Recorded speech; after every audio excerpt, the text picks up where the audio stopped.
La loi de transformation de la fonction publique n'a qu'un seul objet, c'est de mettre en place des outils RH afin de régler le problème de la suppression des postes, de l'externalisation vers le privé et de la réorganisation des services au sein de la fonction publique. Demain, la fonction publique ne sera plus une fonction publique de l'État, ni territoriale, ni hospitalière. La fonction publique, demain, elle sera privatisée. Le gouvernement n'a qu'une seule volonté, c'est de déplacer des missions de service public et les donner au privé. Pour ce faire, il a deux solutions.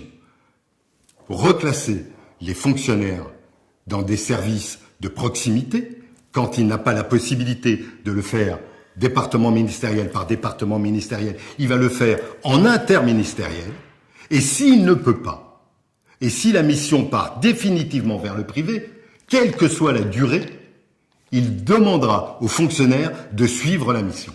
Le problème se pose.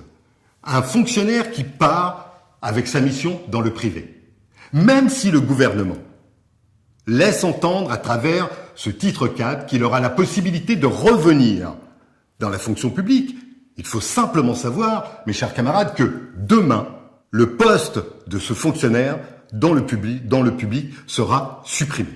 Donc le fonctionnaire n'aura aucune possibilité de revenir ne serait-ce que dans son département ministériel. Il aura peut-être la possibilité de revenir dans la fonction publique, mais on va lui proposer un poste sur l'ensemble du territoire. Bien évidemment, il refusera. Donc ce fonctionnaire sera obligé de garder son poste dans le privé. La volonté de ce gouvernement, c'est pas de faire de la mobilité choisie, c'est de faire de la mobilité contrainte. Le gouvernement fait de la mobilité l'alpha et l'oméga de sa volonté de supprimer 120 000 postes sur le quinquennat. Donc, bien évidemment, nous ne pouvons accepter, nous à FO, une telle dégradation du service public. Nous sommes pour une fonction publique de proximité. Nous sommes pour une fonction publique régalienne. Nous sommes pour une fonction publique tenue par des fonctionnaires. C'est l'objet même du statut de la fonction publique. L'égalité, la continuité du service public, la fraternité et la laïcité. Pour FO, le statut de la fonction publique est la pierre angulaire des valeurs de la République.